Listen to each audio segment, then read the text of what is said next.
Welcome to the Intermission podcast. I'm your host, Andrew, GeekoVision. I don't care, whatever works. And I'm here with... My name's Ellie. I go by Envision on Twitter. So, yeah. Flawless.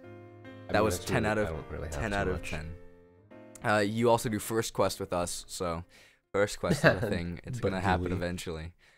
It's gonna come back. Anyway, welcome to this podcast. We're gonna talk. It's a podcast. That's how that works. I have a few topics down that I do want to get into, because there's been a lot going on within the world of gaming as of late, specifically with Persona. Because just yesterday, because this is being recorded on the 21st, Bro, just you yesterday, don't want to talk about the Democratic debate. debate? No, I don't want to talk about that. I saw some clips from that on Twitter. I don't even know what's going on. I'm so confused. I should probably get into politics since I can vote like relatively soon. But anyway. I can't, but I do want to. It's important. I mean, I have opinions, but I don't say them because it's one of those topics that can just people tear you apart and you'll legitimately lose friends over that stuff. It's really dumb. I don't get people who are that hung up on it. I don't know. Anyway, Persona 5 Scramble came out in Japan yesterday on the 20th, and it is still not announced officially in the West yet. So, have you heard anything about the game? Have you seen any of the clips? Does it look interesting? Have I seen anything on the game? Boy, I got you the demo. I am all over Well, that. okay. Besides the demo, anything that was not in the demo that you deemed to be interesting or worthy of talking about? I have scrubbed through some gameplay because I don't want to spoil myself, which is hard because when you search up Scramble, the first thing that comes up is 3 videos that are like true ending, final boss. I've scrubbed through some gameplay and it looks fun. Like the full game looks really fun. I still don't know if they have like a because you know Hyrule Warriors had like that adventure mode, and I know Fire Emblem Warriors had the Coliseum mode, and a bunch of Warriors games have modes to where you can kind of grind. There's like a reward for grinding and just doing random stuff. I haven't seen that in Scramble. But the one thing I'm actually like, even though this is kind of a selling point for the game, at the same time it kind of scares me a bit. If it still has the same setup as other Persona games, where after a certain date and after you beat the final boss, you're just done and you can't go back into the game, I think that's going to be really frustrating. Yeah. I'm not going to like that at all. It works with the Persona games normally, but I feel like as a Warriors type game, that is not going to bode well for the game. It will not be good, because a lot of the charm of Warriors type games is actually the fact that you can go back and do a bunch of different missions and grind and stuff. A bit of just as a bit of a comparison, whenever you complete Nier Automata, it allows you to go back to whatever point in the story you want. It's like a chapter select type thing. I hope they do something like that. If that is the case, and it does kind of keep that story structure type of thing. I haven't looked into it a lot. The answer is there, but as Westerners, we do not know. Yes. And will not know for many months on end. Speaking of that, Persona 5 Royal is coming out soon. The topic we just went into was a little bit off topic actually, but Royal is coming out soon. It is March 31st. Yes, it came out back in October in Japan, but now we're finally getting it. And I haven't been spoiled at all either. I've heard that it's dumb. The ending is dumb, and that's I've heard the ending is dumb. I've heard Kasumi's other name. That's it. People are trying to keep that secret, so I assume it's kind of a spoiler. So I'm just not gonna get into that. I've heard her other name, but I don't know what all that jazz is about. I'm not okay. Morally, I'm not. I don't really support Royal, and I think it could have been like a huge expansion pass, and maybe because I know there are a significant amount of changes to from the original to that. I think it could have been something like maybe you choose which one it could have been like $30-$40 expansion pass, and maybe you choose whether you want the original experience or the quote unquote Royal experience. I don't know. I just $60 is a lot. I agree. $60 is a bit much, but I don't. So I don't really have a place to talk.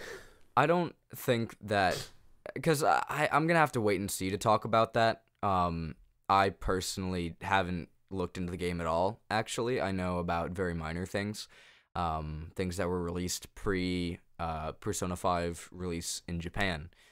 So I know some stuff, but I don't know everything.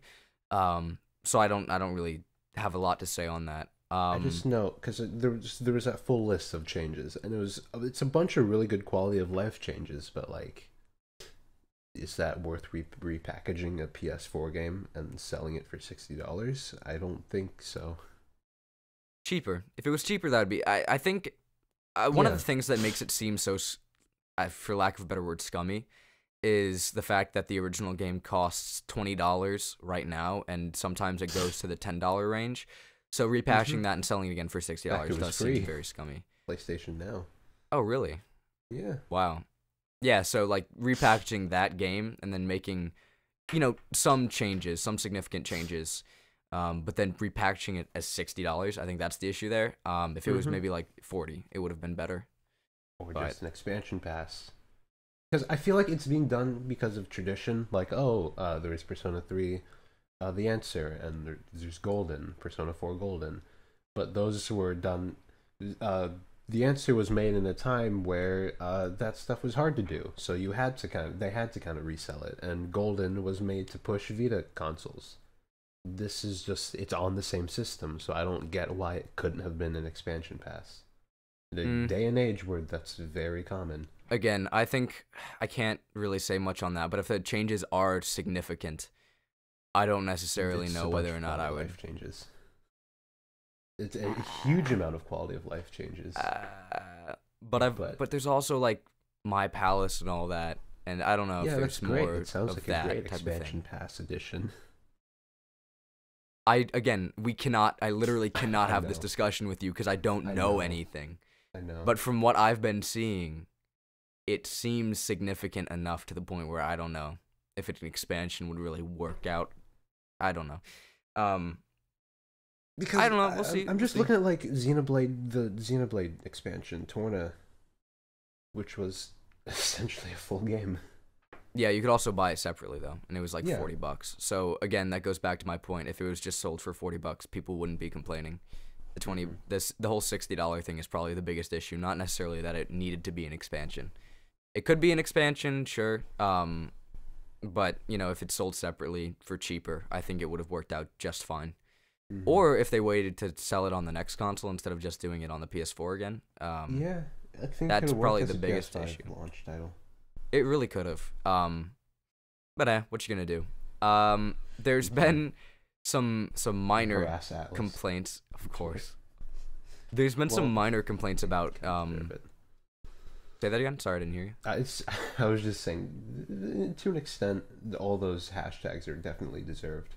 It's kind of, it doesn't work because the people who need to hear all that stuff about porting it to Switch are in Japan, but the office of old guys in Japan that are completely disconnected from what the West wants. But yeah, I mean they don't care about the West anyway.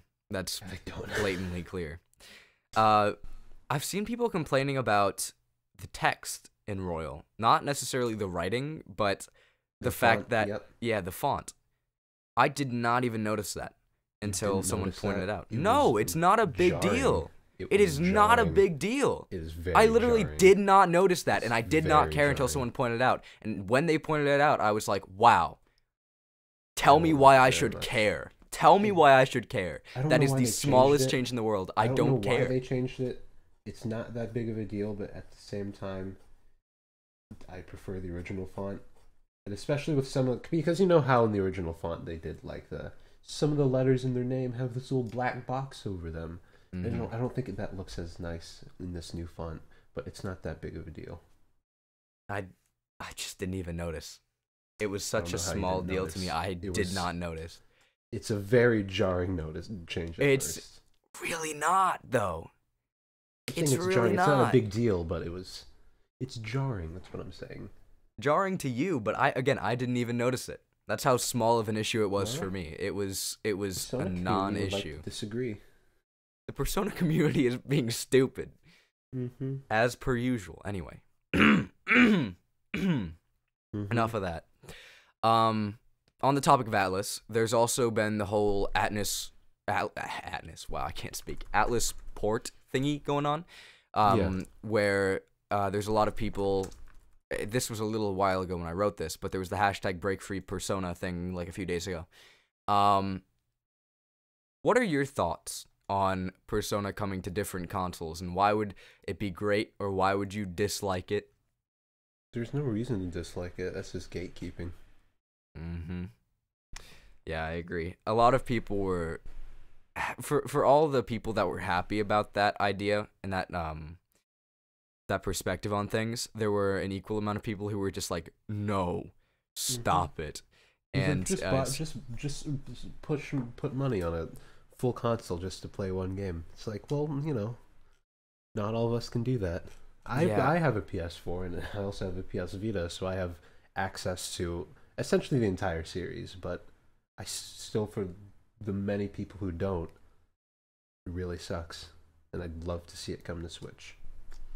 Yeah, I don't know. There was just a decent amount of people who, like you said, their mindset was just, if you were a real fan, why didn't you buy the game? Why didn't you purchase the entire console just so you could play that one game you're interested in? And it's just such a dumb mindset, Mm-hmm.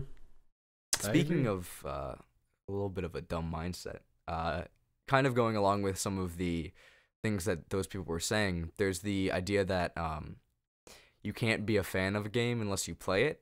And that's, I don't know, that's a weird discussion to get into, I know, because it varies greatly depending on what the game is. So there's not like a one catch-all point of view on it, I think. But for a Persona game, I'm going back to the font thing because I'm looking at gameplay right now, and I don't know how you didn't notice that. It is. Are you serious? It's very different. I'm surprised you didn't notice that because I really didn't. It jumped out at me immediately. I was like, "What happened to the font?" I didn't notice at all. At all. It's just different. I mean, whatever. If it's a big deal for you, that's fine, and I'll respect. It's not a big deal for me. It's just it's much smaller too.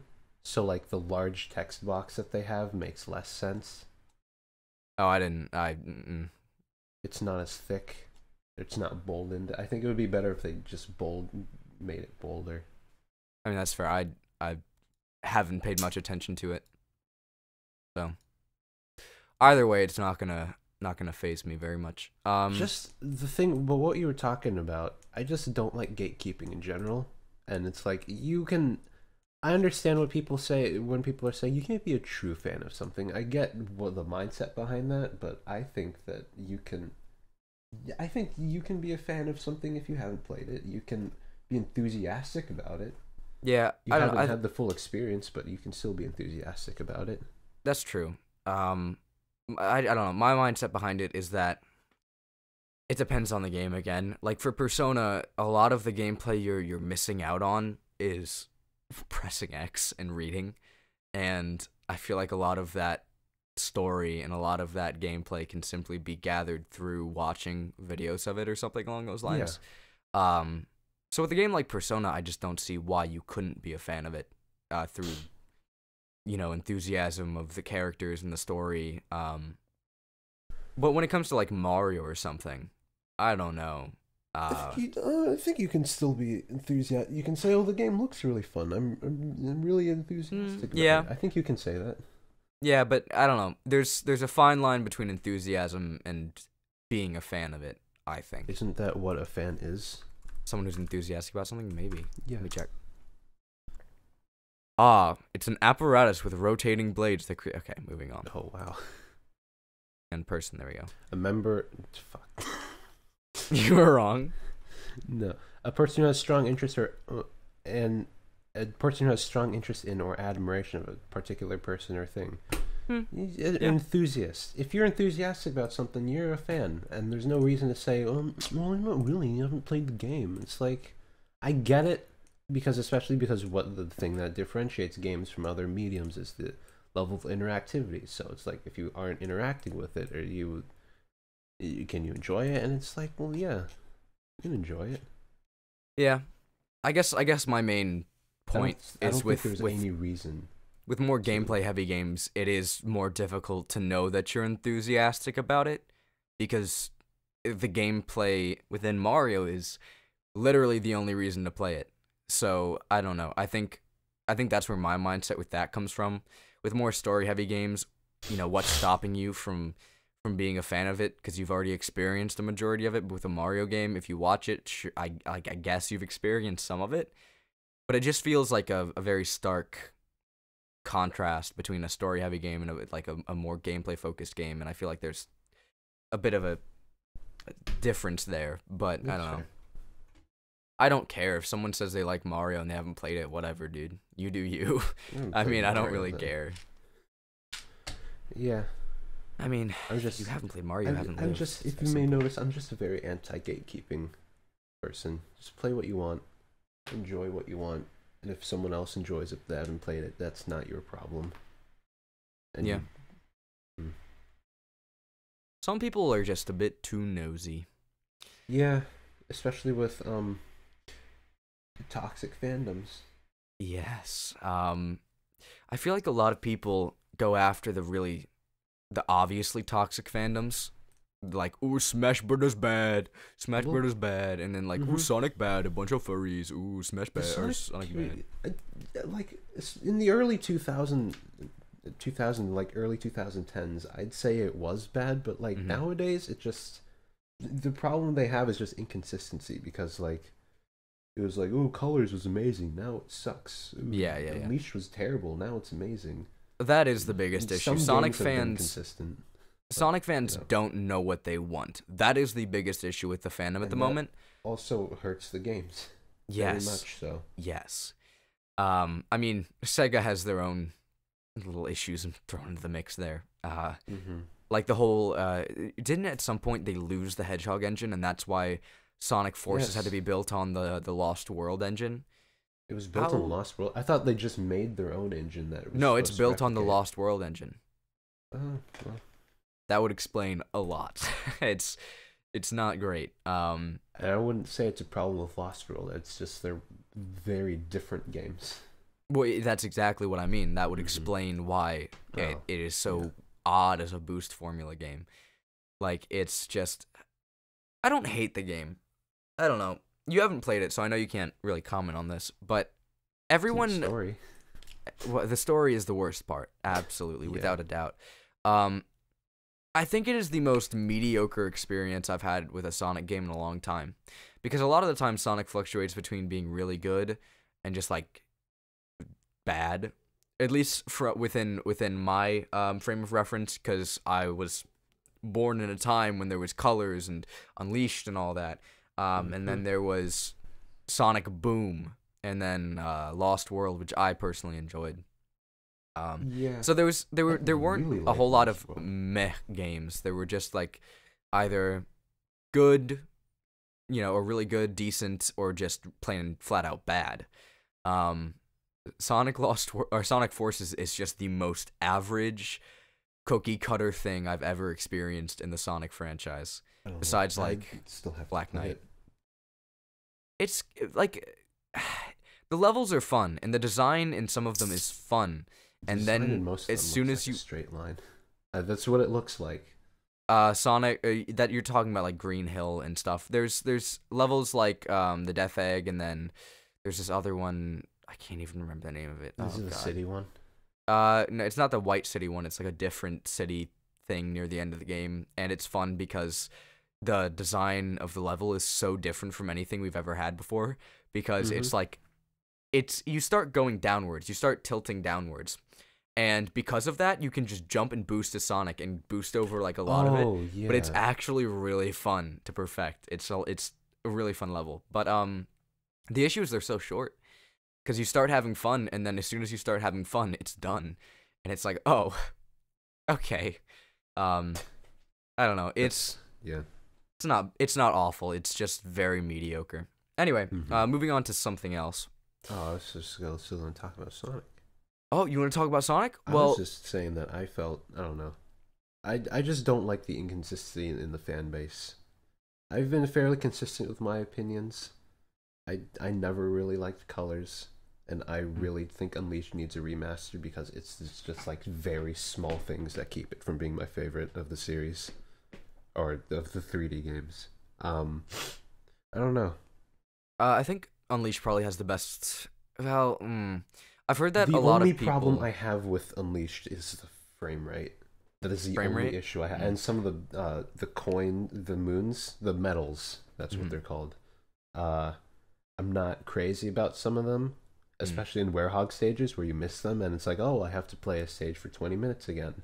I just wish there's maybe a lower keeping account. I don't know. Yeah, that kind of goes into what I've heard a lot of people complain about with that game. The levels are genuinely too long. Even some of the daytime stages go on for like a while. And I wouldn't say daytime. The daytime stages can go by very quickly. I've heard that the daytime stages go by like pretty like I have heard that some of them are pretty long. I don't know how accurate that is. I haven't played the 360 version for a daytime stage. Comparatively to other Sonic games, like in Generations, it's just like long to the point of it being kind of like, all right, please end now, thank you. I would say the only really long daytime stage that like maybe the Adapat stage, whatever that's called. That's what I heard. That's fairly long, but even then, it was still an enjoyable stage. So whatever. The Werehog stages are very long. Yeah, which makes going back to them an annoyance. But initially, I have fun with the gameplay. If they remastered it, I think they should do a real overhaul on the Werehog, shorten his stages significantly, and then actually make his combat like fun. Significantly, aren't they like 20 minutes? Some of them are. Some of them are even longer than that. I'll defend his combat to the ground. I think learning the combos was very fun. I had a lot of fun with the Werehog on the PS3, Xbox 360 version. I had a lot of fun with that. I mean, I just wish the frame rate wasn't terrible, so it was, consistent experience. It is probably one of the best looking Sonic games out there. It looks really great, and it has one of the best story in any Sonic game, in my opinion. Yeah, I'm not gonna argue that. I don't care about Sonic's story. I don't pay attention. I just don't care. Because I'm not crazy about I'm not crazy about the adventure games. They have an alright story, but I just think Unleashed was just the perfect mix of like dark and lighthearted. A lot of people want. I think the adventure games created this mindset of I need a really dark, nitty-gritty story or something like that, and I don't understand. And maybe that's because I grew up with colors, but like, yeah, I don't know. I don't care, and I think it doesn't fit the character like at all. Sonic. That's what I hate about. I mean, I wouldn't even say it ties into fitting with the character. What the problem with the Sonic stories as of right now is that like there was a problem in colors that I noticed when I was playing it, not recently but like a while ago. I played it once through it like maybe a year ago. I think what annoyed me the most is that all of the cutscenes are just Sonic standing there spouting like just trash one-liners that I don't care about. It just like that's not what a Sonic story should be. It's like, should be fast, he should be moving, he should be expressive. And that's what I noticed that when playing like Lost World 2, he's just standing there talking. It's not the character. He's known that's fair. For his design. Why are you having him standing still with some same blank facial expression? Yeah, I think it's I don't. But again, I agree. I just don't care that much. Like I could not care less about story. That bothers me immensely. That they kind of waste his design on.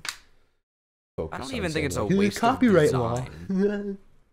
I don't think it's a waste of design. It's just the way they do. If you have this crazy expressive character who's known for that, then why would you have him just standing around talking? It makes no sense. Okay, wait. You can still have an expressive character if he's standing around doing nothing but talking. That's an issue with the expression. But you should That's an issue with the expressions. That's not an issue with him just standing around and not talking. Character. That's not a design issue. I'm not saying it's a design issue. Well, I know, but you're saying that he's such an expressive character. Why is he just standing still? You know, that's more of a problem with expressions, and like you can still be standing still while emoting, and I understand what you're saying, and I do agree, but that's not like a design. That's not correlated to design at all. That's just them not doing proper storyboarding. It's just I'm sorry, I got distracted. I don't literally mean like standing still. I mean like just having a blank expression. Yeah. Okay. Well, then, yeah, I agree. You can be standing still. You can be like literally standing still. That's fine. I just make him have expressions. Yeah, I agree. I agree on that part. I think that the more recent games do kind of give him a very stagnant face. There's not a whole lot going on. So maybe go back to the weird adventure type of thing where, you know, Sonic's mouth goes all wacky. Not that far. But no, I think it's great. Tails, you're gonna crash. And his mouth just gets wider and wider and wider and wider and wider. I don't know. I think it's pretty great. I would love an adventure remake. I think that would do wonders. That, man. They do. I think that would be so great. It would make a lot of the fan base happy because recently we got, you know, Mania, which was absolutely fantastic, and then we got Forces, which wasn't amazing, but, you know, it still kind of tided over some of the Boost Formula fans. And if we got Adventure, then I feel like a decent amount of the fan base would be pretty dang happy. I just wish the fan base wasn't as segmented as it is. Yeah. Because it's definitely like there's so much like infighting between like which one's better, 2D and 3D, and it's like I don't understand how this was birthed in the first place because I think it was birthed from Sonic 4. Because they're like, why are they using Sonic's 3D design for the 2D game? And it kind of waved into what it is now. It's so dumb because with Mario, he transitioned into an entirely different form of gameplay. Fine. And people didn't complain. Well, I think that's because Super Mario 64 was not a buggy mess. Sonic Adventure isn't that bad. It's not bad. I don't know. I just think it was a more seamless transition. Well, yeah. I don't know. But I think that's par for the course when it comes to translating. Because Mario, let's be honest, translating Mario into 3D is significantly easier than doing that with Sonic. Because Sonic is a faster character inherently, meaning there's going to be a lot of problems. But I don't think they did it poorly. I think Sonic Adventure is actually fine. The Sonic portions are fine. I don't care too much for anything else. Well, that is the other half of the game, everything else. Yeah. I mean, Tails and Knuckles are fine. I heard Amy's fine too. I just didn't get around to playing any of that. The only character I've like legitimately heard crap about is Big. Everyone else, people are like, yeah, they're fine. Sonic's fun. Tails is fun. Knuckles is fine. Amy is okay. Big is a nightmare, and Gamma is legitimately fun. Yeah, I've heard Gamma is pretty great. What's wrong with Amy though? She's just slow, and I don't like the concept of her stages. Oh, okay. Well, I guess that'll vary depending on person to person. I don't know anything about her. It's just like you're running away from a robot. So it's... I have to play those again. Well, I'm going to hold off. I have a lot else on my plate right now, so Sonic Adventure can wait. My backlog is crazy. Yeah, mine's really bad. It is so bad. Because over breaks, I'm like, I'm going to beat this game. Like over winter break, I was like, I'm going to beat Persona 4 Golden. And I played like an hour and I was like, bored. Wow. What'd you do after that though? I don't know. Play Persona 5 again? No. Yes, you did. You did. Played that game twice. I played it once normally in New Game Plus, and I've not touched it since. Because I'm done with it. Until Royal comes out, in which case you're not done with it. No. I don't know if I'll do New Game Plus for Royal, though, because it's a lot of time. Yeah, I got you. I have a lot of RPGs to beat. I have one of the Tales games, Berseria, I think. I have... God, what else? I have... Oh, God, Okami, which is another big time sink. Jesus. Yeah. I have maybe 15 hours in that game. I have like probably 10. I got to the first dungeon and then I got lost at one point and I was like, I'm just gonna turn it off and I'll come back to it later with a fresh set of brains, and then I never got back to it. That's what I do, cause I'm not a big RPG guy, and I used to be like, I don't like them, but then I played Dragon Quest and I'm like, I like this. Why do I like this so much? And that's what I'm trying to beat right now, Dragon Quest 11S. Oh, nice. It's a very fun game. Big recommend. There's something about, and I know I'm gonna get like mad crap about this, but there's something about Persona 4 that I'm not crazy about. I think it's the combat. It just frustrates me to no end. Yeah. A lot of the time when people talk about what they love about Persona 3 and 4, combat is never brought into the equation. Ever. Gameplay in general is never brought into the equation. Yeah.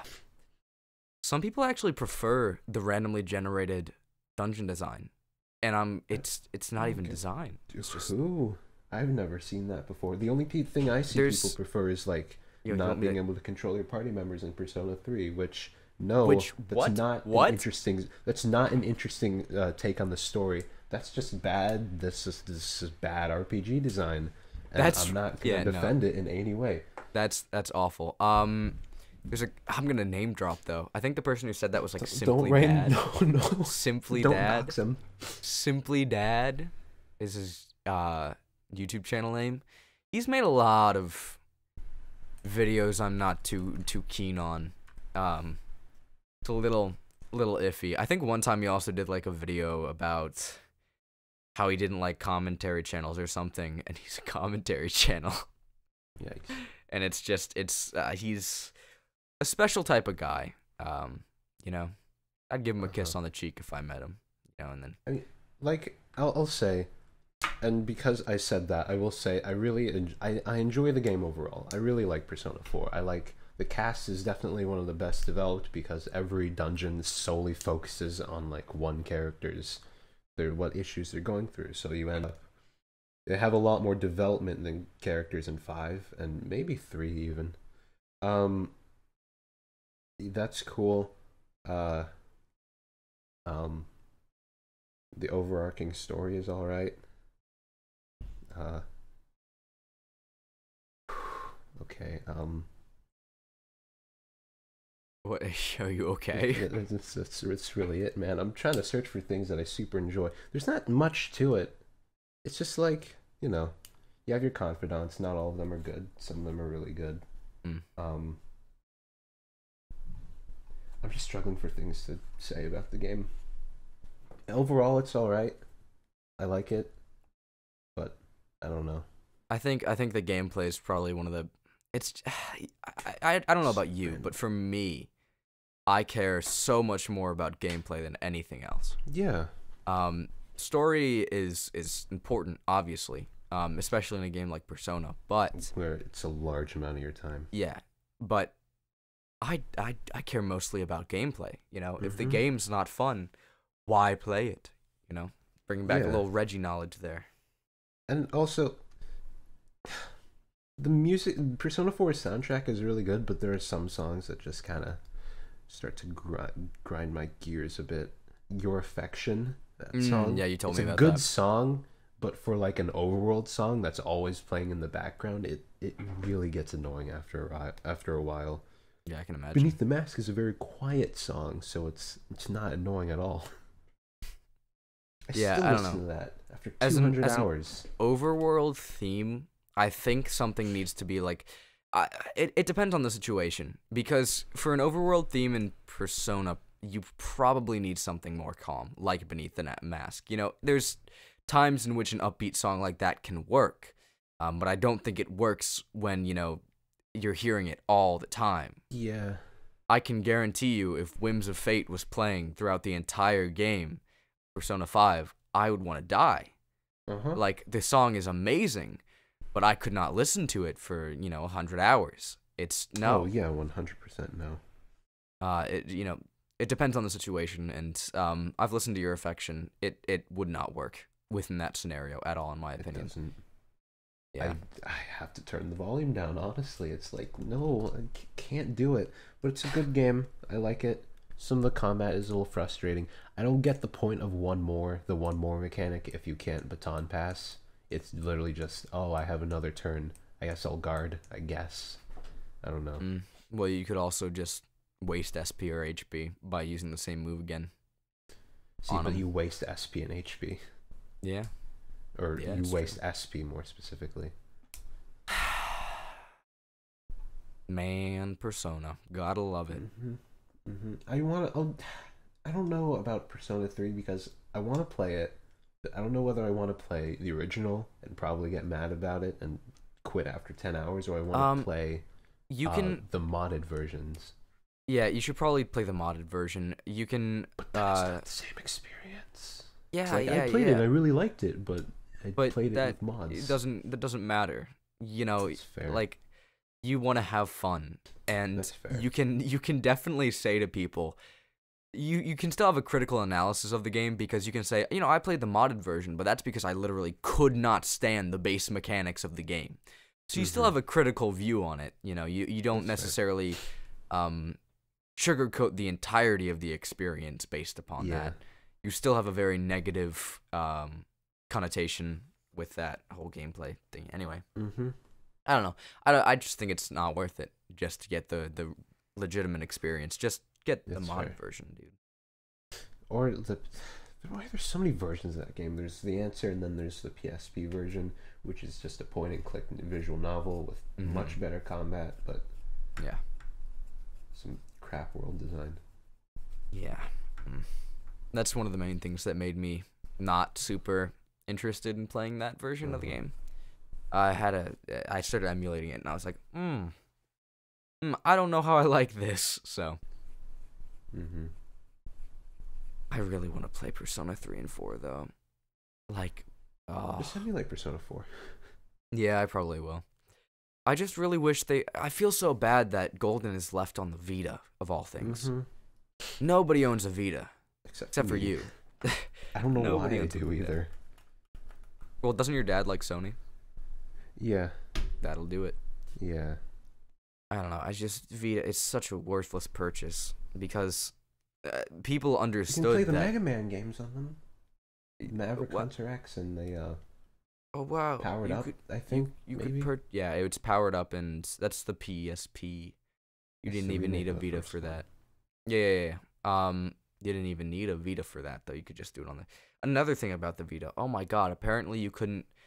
One of the things that made it different from the DS and 3DS was that you couldn't just like pop in your PSP discs anymore because they were entirely different. Yep. So like it wasn't backwards compatible at all, and that was like a big issue for it.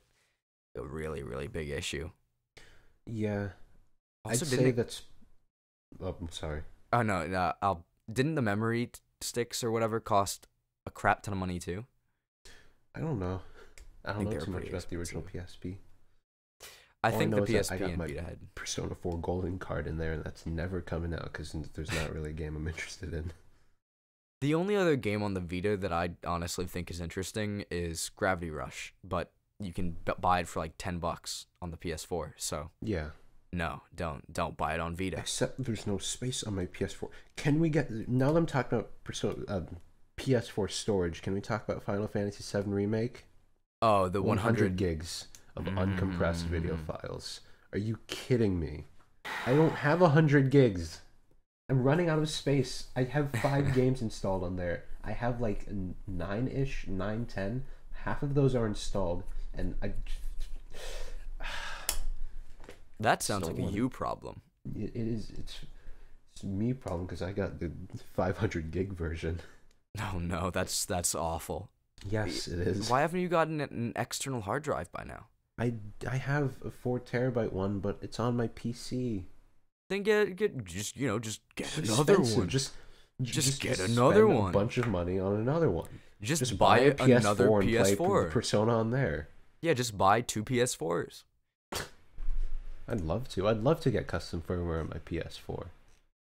Oh, that'd be nice.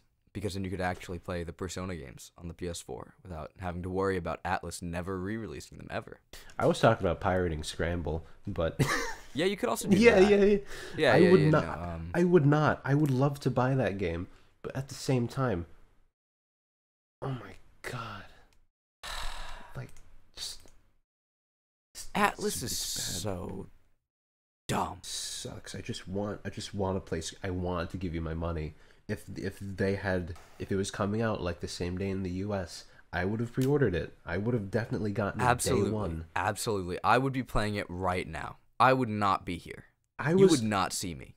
I was supporting it from the first trailer. The first trailer was like, all right, this looks fun. And then the next one came out, and I was like, I'm more hyped for this than Royal, and I still am. Royal, get that out of here. I want Scramble, man. The demo is super fun too, and the music is like on par with the original soundtrack, honestly. Yeah, I don't know about that, but I know about that. I really enjoy the OST. I enjoy it more than the Royal's OST. It really seems like Royal got snubbed in the OST department real bad. Royal's OST is not that good. Yeah, it's not. I don't think it's bad. I don't think it's great though comparatively to Scramble. I think that a lot of that comes from the fact that in Scramble, they're not really going for a new aesthetic style. It is the exact same thing as before, and that kind of shows in the music as well, where it's very similar to the original. Well, yeah, more colors, but it shows that they're still following that same type of style.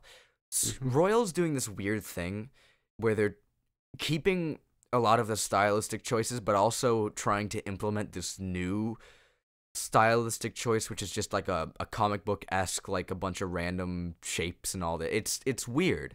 I don't mind it. The comic book thing is cool, but I just don't. Yeah.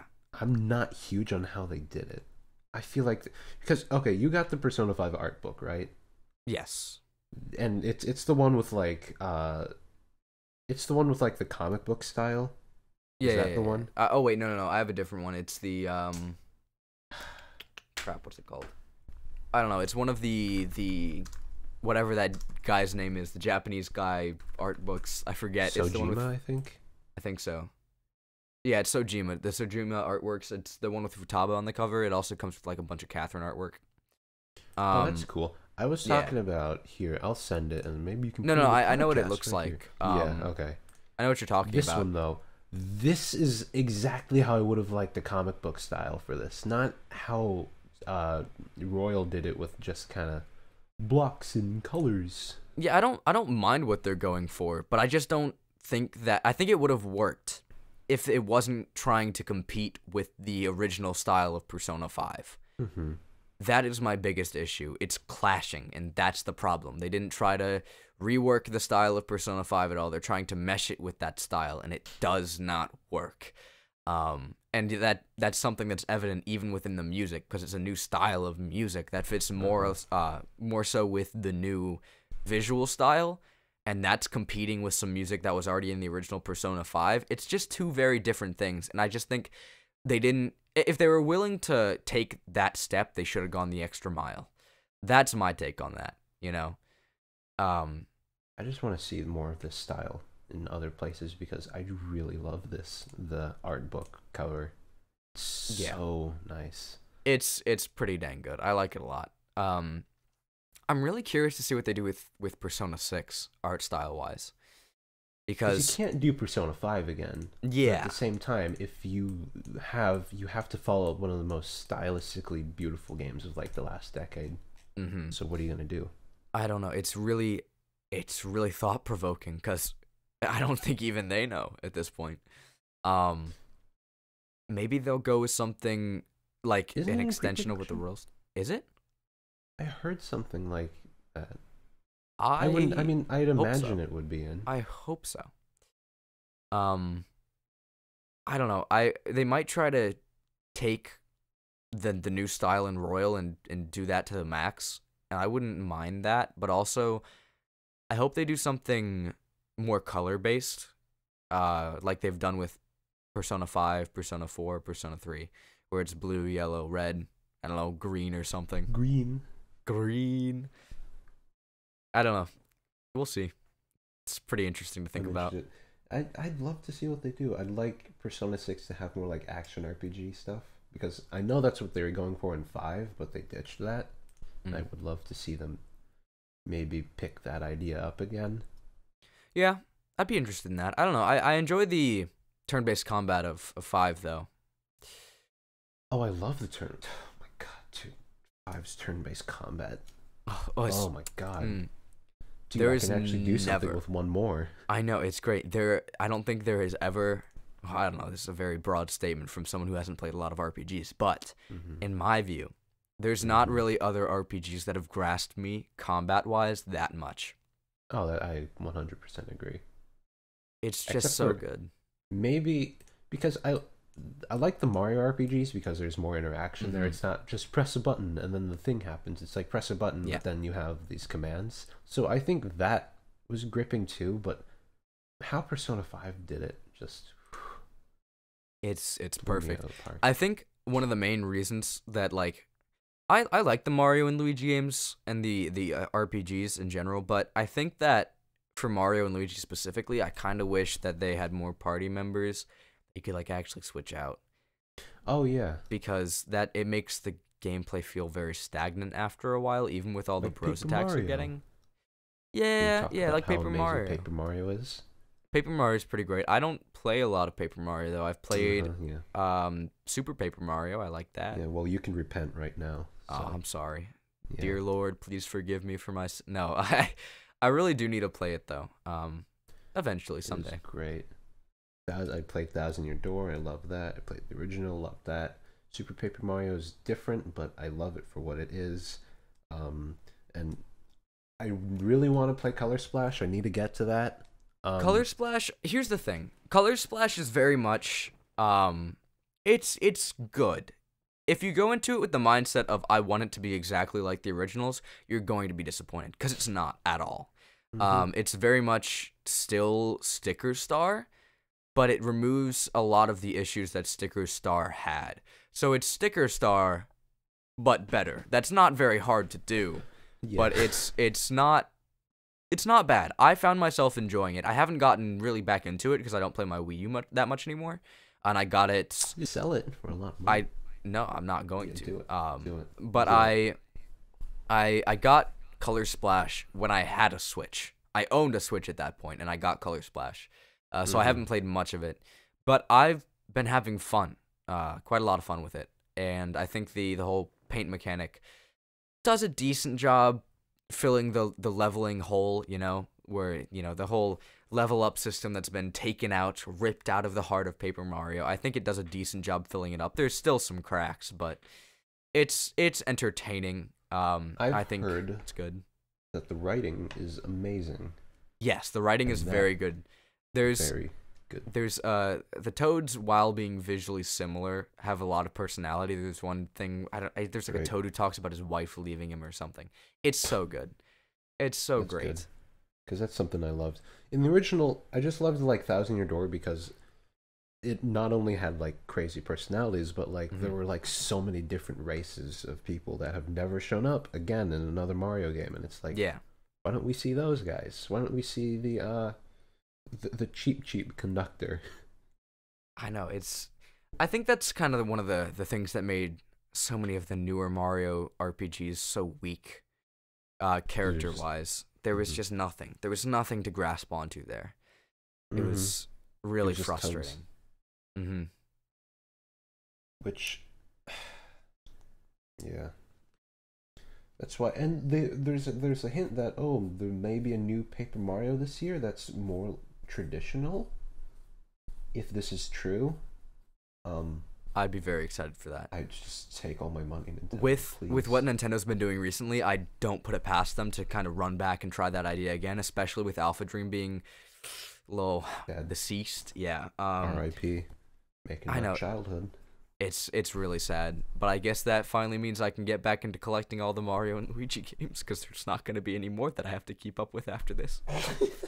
But no, I really wouldn't put it past them, because the Mario and Luigi series was actually doing pretty well for them until Bowser's Inside Story remake. But I don't know. We'll see. I loved Luigi's Mansion 3, and I think they could do something similar to that. Not like gameplay-wise, obviously, but like with kind of the revival of all that character. It was kind of... It was a good mix of what... Yeah. It was a good mix of what Luigi's Mansion 1 and 2 was, and I think it was a perfect mix. Mm-hmm. It had like the structure of the first one with like the visual style and comedy of the second one, and I think that was perfect. It was very, very good. The structure of the first game was definitely the best part about it, and even then it wasn't like amazing.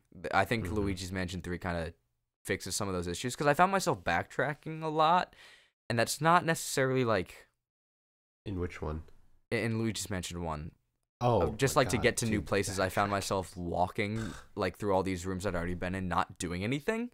So it wasn't like backtracking because I missed something. It was backtracking because I had to get to a new area. Yeah. And I found that really boring. And Luigi's Mansion 3 alleviated that issue entirely. So. And the fast travel was really bad because it was like, you want to fast travel? Just go to the very front of the mansion and then the mansion, yeah. See if maybe it's faster. Mm-hmm. Spoiler alert, it's probably not. Yeah. I enjoy Luigi's Mansion 3. It's so good. You know what? I know it's crazy and popular, but like I super loved Luigi's Mansion 2. I really loved that game. I agree. I think we've talked about this before. We both have a similar opinion on it. I personally think it's better than the first game. I think it's miles better than the first game. The first game, it was a game you could beat in a night, and I guess there's some intrigue in that, and there's some like amount of charm in the fact that you can just sit down, beat it in a weekend. But at the same time, it wasn't that fun. I didn't enjoy it that much. It was good, but at the same time of that I really liked, but that was it, honestly. Yeah, Luigi's Mansion 2 was just better in my opinion. The biggest issue with that game was the mission structure, and that was it. Everything else about that game was really good. A lot of people didn't like the character. God. What? A lot of people didn't like the character in Luigi's Mansion 2. They wanted to go back to the original, like Luigi himself? With Luigi himself, a lot of people didn't like the characterization of the ghost, which I can understand to an extent. There wasn't a lot of variety, but the characterization of the ghosts themselves were fine. I thought the characterization of the ghosts was like, it kind of made up for the lack of variety, because Luigi's Mansion 1 had a bunch of ghosts, but like zero personality other than like flavor text. Luigi's Mansion 2 had all that expression comedy with the ghosts, and it made them, it made it much better. But Luigi's Mansion 3 dark enough, Ellie. It wasn't dark enough. Oh my god, because the original was so dark, with disfigured Luigi running around the real dark mansion. So dark and gloomy. I think you've watched this video. Do you remember the thing I sent you? Mario's dead body was there, and he was like, "Oh my god!" Oh my god, no! The guy with a machete came out. He walked in, and then some guy with a machine gun started gunning down Mario right in front of Luigi's face. Yeah, no, I remember surprised Nintendo hasn't really gone that direction ever since. Such an avant-garde style. I know. Wouldn't it be so great? I feel like truly that would encapsulate what Luigi's Mansion is supposed to be. So many people think that Luigi's Mansion 1 was like, what's that Mario horror game? The really popular one? Oh, I don't know. There's a horror game, and so many people were like, God, Luigi's Mansion 1 was like, it was so dark, and it's like, no, it wasn't. Maybe it really wasn't. As to a child it is, but yeah. Like, today, it's not. Yeah, there were moments that may have frightened you as a child, but looking back at it from the perspective of someone who didn't grow up with the game is not scary. The atmosphere isn't really all that great. It's fine. It's fine. Yeah. But it's not great. And a lot of the darker themes that they try to go for, a lot of the darker things they go for, don't work because it's Luigi. It's freaking the ghosts have Luigi. Cartoon designs too. So yes, it's not dark. It's not scary. It attempts to go for that, and when it does attempt to go for that, it fails, in my opinion. And Luigi's Mansion 2 is like, it's Luigi. He's funny. Just go with that, and they did, and it's amazing. And clearly they did that again, and it worked. It was still dark enough. Like it wasn't scary or anything, but it still had spooky atmospheres. And I feel like even though it wasn't technically as dark, quote unquote, as the first game, I don't think it fit Luigi's character in the first place to be like the first game when it was quote unquote dark. It's so much better now. I think Luigi's Mansion 3 is probably the perfect mix of the two, but Luigi's Mansion 2 I think was a step in the right direction. Because, God, you know, it was so much more enjoyable to watch Luigi on screen and watch the ghosts on screen, even if they were visually dull. Like, I remember the little scene where, because there was, I think it was the second boss, the second it was the Twisted Towers, and there's a part where like you climb up this big thing, and you realize the door is locked, and there's a cutscene, and Luigi looks down, and he has like a fear of heights. It's so cute, and it's like, God, why don't people like this? This expressive Luigi as compared to Luigi's Mansion 1, where he just emotes scared all the time. Home Alone Luigi. Hands on the face, screaming all the time. I don't know. Luigi's Mansion 1 is fine. It is a hot take fine. Of the day. Luigi's Mansion 1 is okay. I don't want to bring up his name. Because it's not you like already Simply. Brought up what's his face? Simply Dad. It's not what's. Yeah. It's different from Simply Dad because I feel like Simply Dad. What did Simply Dad even do to you? He's made Shin Megami Tensei videos, 3 of them, and some other stuff. He hasn't done anything to me. That's why I feel fine bringing his name up, because I don't like dislike him or anything, and I don't have actual hatred towards him. I just don't like a lot of his ideas that he presents in those videos.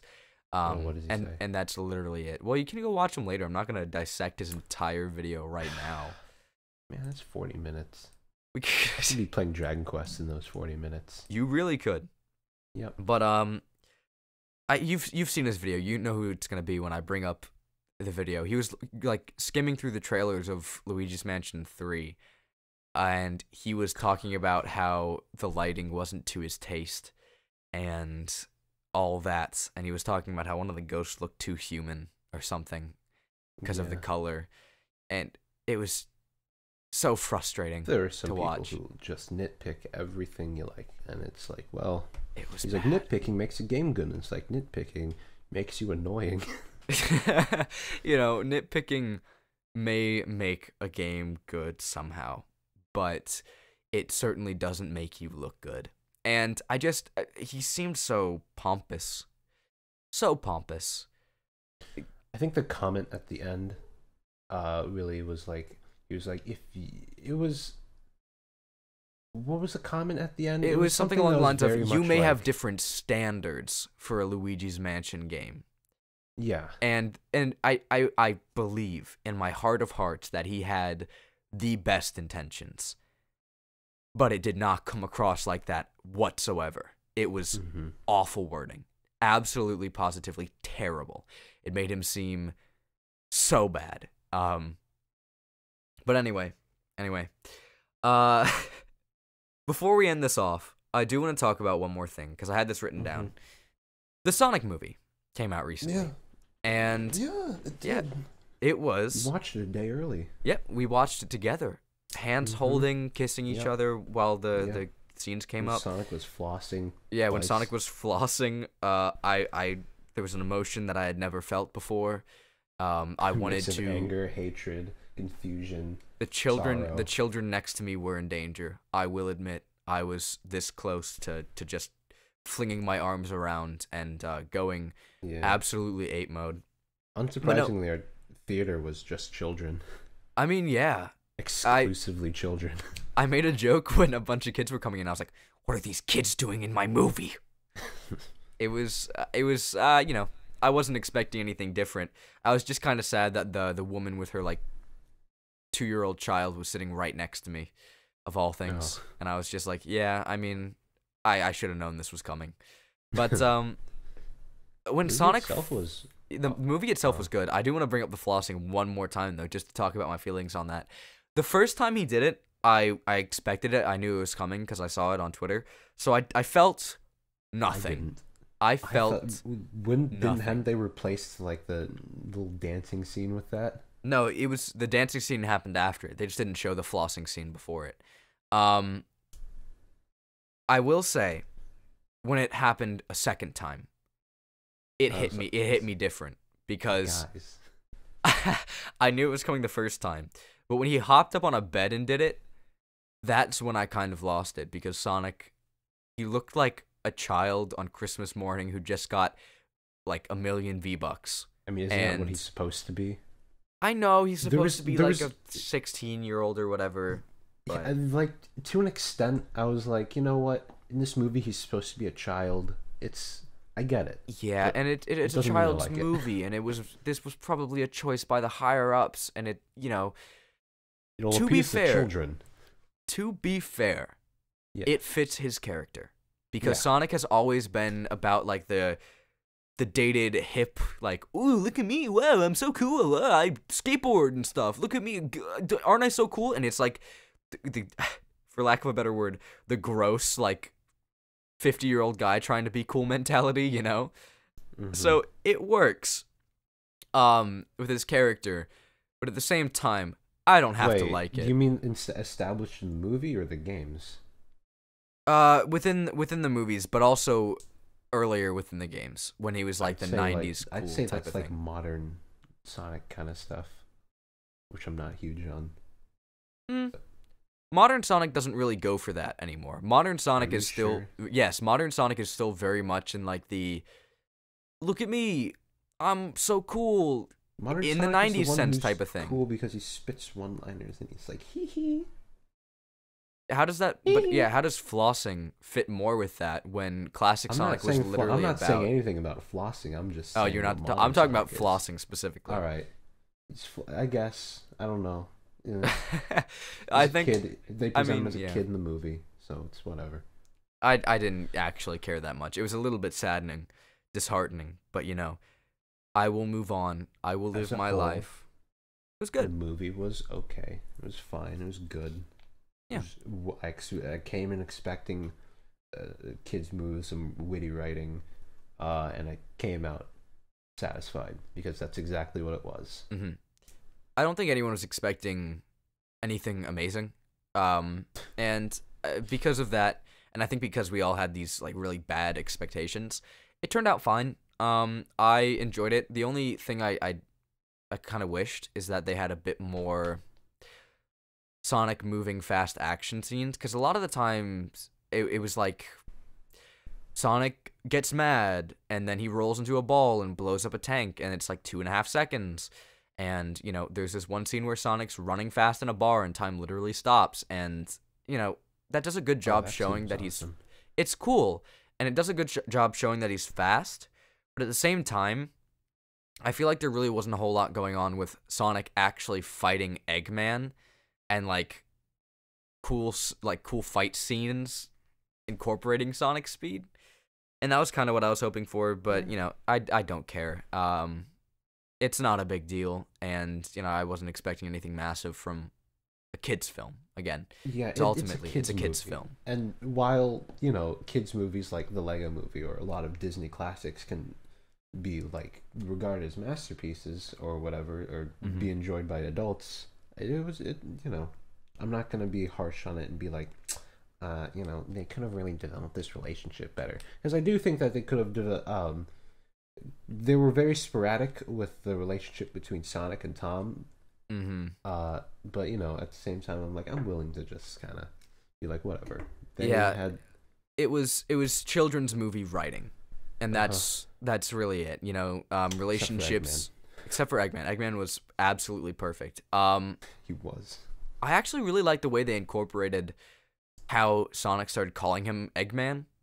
The way they did, because he gave everybody nicknames. There was Donut Lord, and then you know, Pretzel Lady, whatever her name was, and then because Dr. Robotnik had egg-shaped machines, he called him Eggman, and it was really seamless and flawless, and I really liked it. I will say that was pretty great, but yeah, otherwise there wasn't a whole lot of character building. It was basic, but as a kids movie, you know what, it was enjoyable. Yeah, I liked it. End credit scene, not gonna spoil it, but it was so perfect. It was so great, and that really makes me hope that they're gonna make a second movie. Of course they are. This movie made bank. It made really like did. 20 million in the first 24 hours. It was insane. Crazy. Insane. I hope that the second movie, whenever it comes out, does that well, so we can get more. Because I hope they just incorporate a lot of more of like the characters we know. Yes. Tails and Knuckles in the second movie. Because now that they've established Sonic, you know. Yeah, and they showed the echidnas. They freaking showed them in the very beginning of the movie. That's not a spoiler. That was like the very beginning. Yeah, it is literally the first 10 minutes of the movie. You see the echidnas, and they did nothing with it, and I was so disappointed. She owl lady. Mm-hmm. Who knows? Maybe Eggman will come back with echidna people, and he's gonna be like, "I will fight you with my echidna, Sonic," and then he's just gonna, kill Sonic. Yeah. Yeah, it was nice, Okay, whatever. Good. It was fun. Satisfy the kids. Mm-hmm. And that seems to be the general consensus, and I like that. Yep. I'm kind of glad it turned out as it did. I did see one guy on Twitter who was like, I think if you like the Sonic movie, then you have terrible taste in movies. And it's like, I think if you say that, then you should block yourself and just die. Just don't say that. Calm down. So calm pompous. down, son. It does not matter. It is literally the Sonic movie. Chill out, bro. But with that, I think that's gonna be the end of this podcast. This was a nice starting episode. We talked about a lot of more recent releases, and I think that, or a lot of more recent news, and I think that was pretty enjoyable. Mm-hmm. So thank you for joining me. I really appreciate it. It was very fun. Until next time. Bye-bye. Goodbye.